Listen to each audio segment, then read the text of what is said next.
Everyone, welcome to our YouTube channel psychological contents. आज हम study करेंगे सुरेंद्र के सिसरली की साइकोलॉजी की जो बुक है, ये उसका हिंदी में ट्रांसलेशन है और ये इसकी समरी भी है। तो इसका चैप्टर फर्स्ट हम आज स्टडी करेंगे। सबसे पहले तो हमें ये जानना चाहिए कि हम मनोविज्ञान का अध्ययन क्यों करते हैं। जब भी हम मनोविज्ञान का अध्ययन करते हैं तो हमारे मन में ये बात ज़रूर आती है कि हम क्यों इसका अध्ययन करते हैं। मनोविज्ञान न केवल लोगों को और जानवरों को उन चीज़ों के बारे में बताता है कि वो क्यों करते हैं किसी काम को भी, बल्कि यह हमें हमारे और दूसरों के प्रति हमारे प्रतिक्रियाओं को अच्छी तरह से समझने में भी मदद करता है। मनोविज्ञान व्यवहार और मानसिक प्रक्रियाओं का वैज्ञानिक अध्ययन है। अगर हम मनोविज्ञान की एक शॉर्ट में परिभाषा या अर्थ की बात करें तो हम कह सकते हैं कि मनोविज्ञान व्यवहार और मानसिक प्रक्रियाओं का वैज्ञानिक अध्ययन है।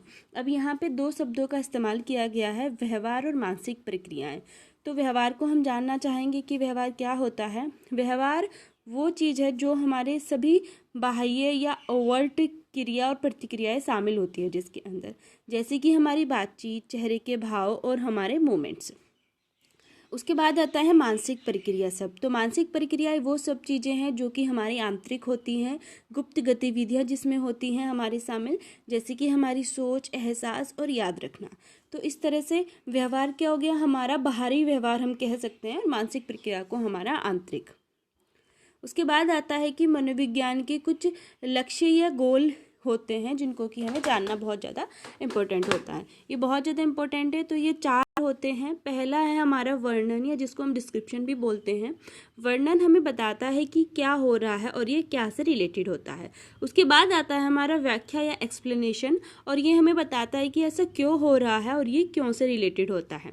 उसके बाद आता है प्रेडिक्शन या पूर्वानुमान, और ये हमें ये बताता है कि जो कुछ हो चुका है वो फिर से कब होगा और ये कब से संबंधित होता है। उसके बाद आता है कंट्रोल, या जिसको हम नियंत्रण भी बोलते हैं, और ये बताता है कि चीज़ों को हम कैसे बदल सकते हैं, या जो चीज़ हुई है उसको हम कैसे बदल सकते हैं। तो ये कैसे से रिलेटेड होता है। तो इन चारों को आपको बहुत अच्छे से याद कर लेना है। वर्णन क्या से रिलेटेड होता है, व्याख्या क्यों, पूर्वानुमान कब, और नियंत्रण कैसे।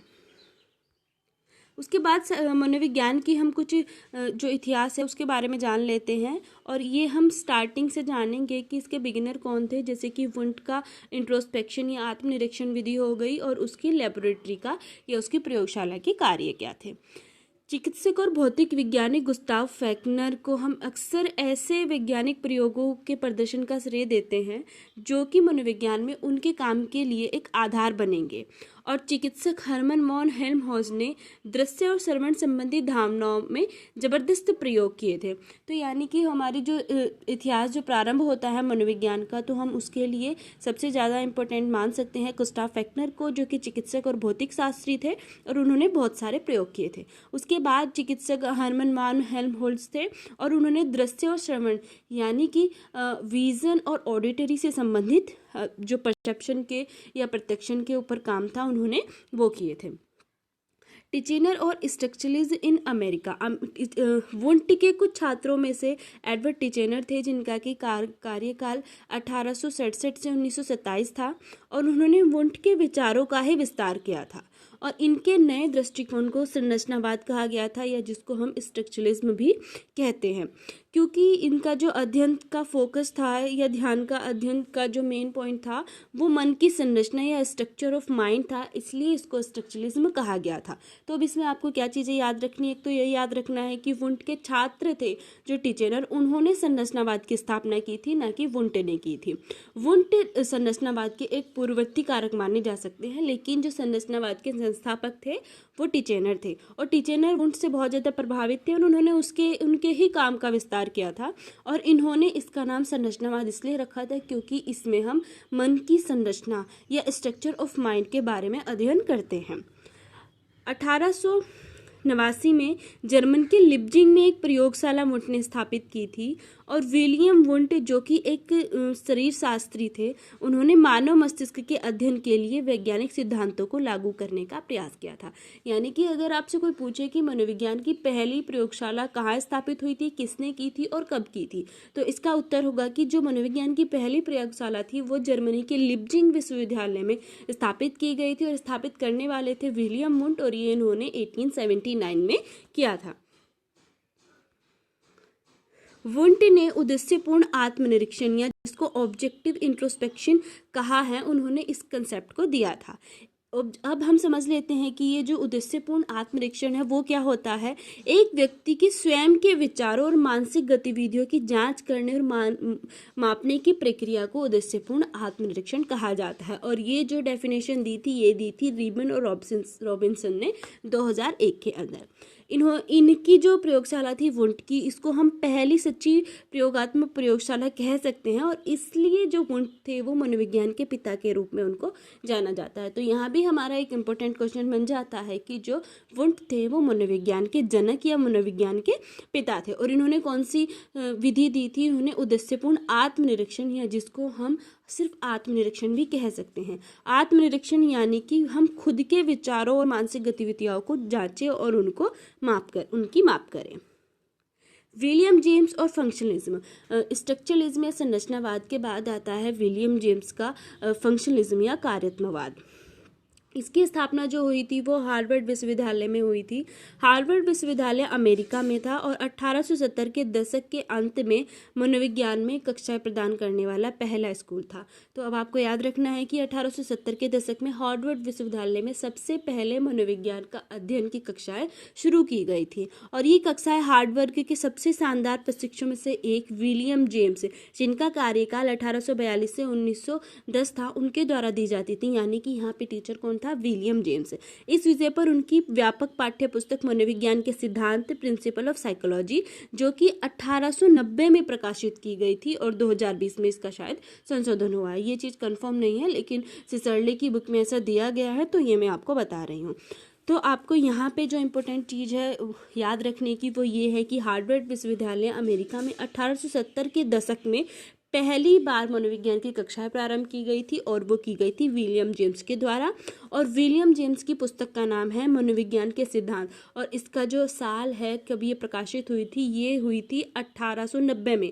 और ये क्योंकि बहुत ही ज़्यादा व्यापक पुस्तक थी, इसलिए इसकी जेम्स ने 2 वॉल्यूम्स बनाई थी, यानी कि इसके 2 खंड प्रकाशित किए गए थे। जेम्स ने इस पुस्तक में इस बात पर ध्यान केंद्रित किया है कि कैसे मन लोगों को वास्तविक दुनिया के कार्य करने की अनुमति देता है, लोग कैसे काम करते हैं, खेलते हैं और अपने परिवेश के अनुकूल है। ये एक दृष्टिकोण है जिसे उन्होंने कार्यात्मकता या फंक्शनलिज्म कहा है। यानी कि अपनी पुस्तक में इन्होंने फंक्शनलिज्म के बारे में बात की है, और फंक्शनलिज्म के जनक हम विलियम जेम्स को कह सकते हैं। उसके बाद ये है कि इसमें ये बात आपको जो बहुत ज़्यादा इंटरेस्टिंग लगी है मुझे सिसर्ली की बुक में, उसमें ये है कि जेम्स के शुरुआती छात्रों में से एक का नाम था मैरी विहिंटन क्लिंक्स, जिन्होंने पीएचडी प्राप्त करने के लिए कोर्स भी किया था, और पूरी की पूरी उन्होंने जो उसकी आवश्यकताएं थी पीएचडी को करने के लिए को भी पूरा कर दिया गया था। लेकिन हार्वर्ड विश्वविद्यालय द्वारा उन्हें डिग्री देने से इनकार कर दिया गया था, क्योंकि वो एक महिला थी और उसे केवल एक अतिथि के रूप में उन वर्गों को लेने की अनुमति थी, लेकिन वो पीएचडी नहीं कर सकती थी। कैल्किंस ने अंत में वेल्सले कॉलेज में एक मनोवैज्ञानिक प्रयोगशाला की स्थापना की, और उसका काम मानव स्मृति और स्वयं के मनोविज्ञान के क्षेत्र में कुछ शुरुआती शोध थे। 1905 में वह अमेरिकन साइकोलॉजिकल एसोसिएशन की पहली महिला अध्यक्ष बनी। तो यहाँ पर भी एक इम्पोर्टेंट चीज आ जाती है कि जो अमेरिकन साइकोलॉजिकल एसोसिएशन या APA है, उसकी प्रथम महिला अध्यक्ष कौन थी? तो वो थी वुंट की छात्र मैरी विहिंटन क्लिंक्स, और ये बनी थी 1905 के दौरान। उसके बाद आता है हमारा गेस्टल्ट साइकोलॉजी, जिसको कि हम जानते हैं कि जो गेस्टाल्ट साइकोलॉजी है वो संपूर्ण का अध्ययन करता है किसी अंश का अध्ययन वो नहीं करता है। और इसके संस्थापक थे वर्दायमर, और उन्होंने माना था कि जो मनोवैज्ञानिक घटनाएं हैं जैसे कि धारणा या संवेदन, वो किसी भी उनको छोटे छोटे तत्वों में हम नहीं तोड़ सकते हैं, हम उनको संपूर्ण के रूप में ही अध्ययन करते हैं।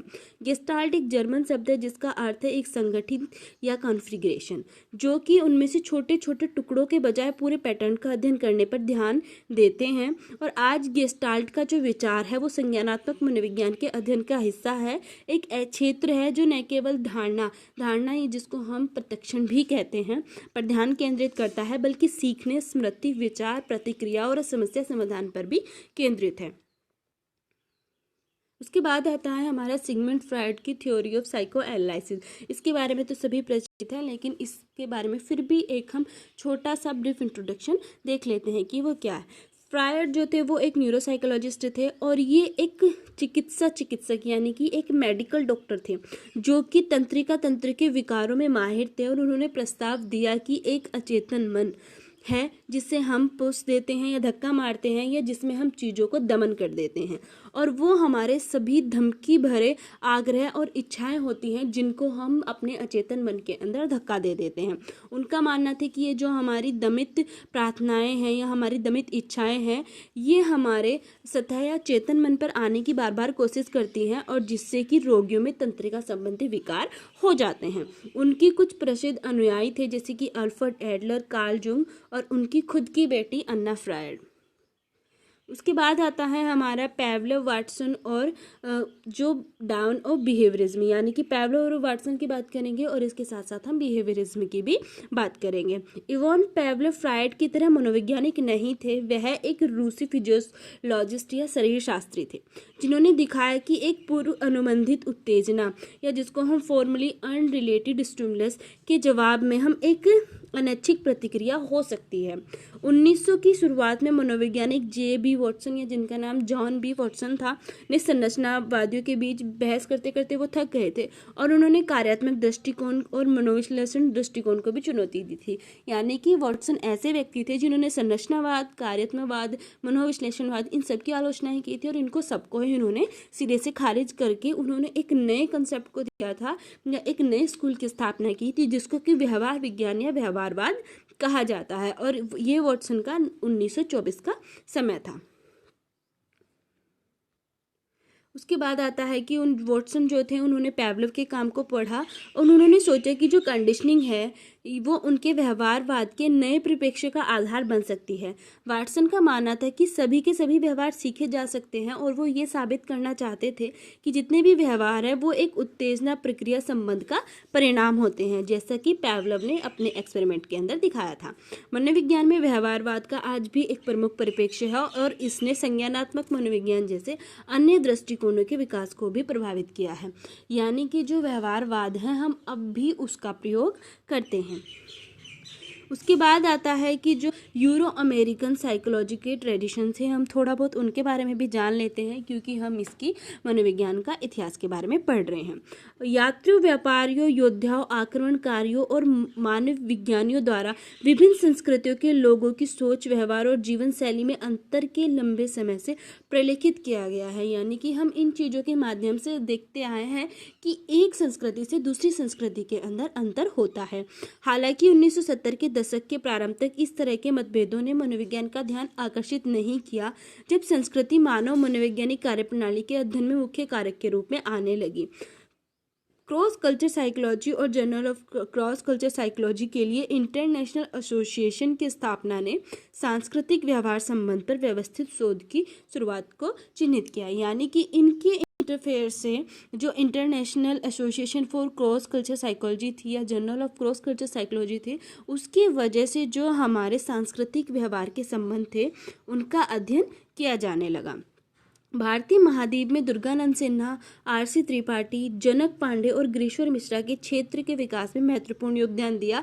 यानी कि जो भारत के प्रमुख मनोवैज्ञानिक हैं यहाँ पर उनका नाम दिया गया है, तो आप उनको नोट कर लीजिए। दुर्गानंद सिन्हा, आर.सी. त्रिपाठी, जनक पांडे और गिरीश्वर मिश्रा। और इन्होंने स्वदेशी मनोविज्ञान के क्षेत्र में कार्य किया या उसकी स्थापना किया, जिसको हम इंडिजीनियस साइकोलॉजी कहते हैं। यह एक अत्यधिक अमूर्त केंद्रीय प्रसंस्करण इकाई है। यह एब्स्ट्रैक्ट सेंट्रल प्रोसेसिंग, जिसको हम शॉर्ट में सीपीयू कहते हैं, के रूप में मानव मन के बारे में विश्वास में निहित मनोवैज्ञानिक प्रक्रियाओं की सार्वभौमिकता के अध्ययन में रुचि उस विषय की स्वतंत्र रूप से कार्य करती है जिसके बारे में वह सोच रहा है। या सांस्कृतिक मनोविज्ञान का मानना है कि मन के बारे में सोच रहा है और संदर्भ जिसके बारे में वह सोच रहा है उसके साथ साथ बातचीत से संचालित होता है। सांस्कृतिक सोच के लिए विषय प्रदान करता है और सोचने के तरीके भी यह प्रदान करता है। So thank you everyone. Please मुझे कमेंट करके बताएं कि आप लोगों को मेरा लेसन कैसा लगा है। ये एक छोटा सा प्रयास है उन विद्यार्थियों के लिए जो कि इंग्लिश की बुक बहुत ज़्यादा इम्पोर्टेंट मानते हैं लेकिन वो उसको प्रॉपर पढ़ नहीं पाते हैं अपनी भाषा की परेशानी की वजह से। तो मैंने एक छोटा सा प्रयास किया है कि मैं इंग्लिश की अच्छी बुक की हिंदी में ट्रांसलेट कर सकूं उन विद्यार्थियों के लिए जो कि नेट को करना चाहते हैं या मनोविज्ञान से संबंधित ज्ञान को अर्जित करना चाहते हैं। तो प्लीज़ मुझे कमेंट करके बताएं कि आप लोगों को लेसन कैसा लगा है और मैं आगे भी इस तरह के लेसन आप लोगों के लिए बनाऊं या नहीं बनाऊं। Thank you.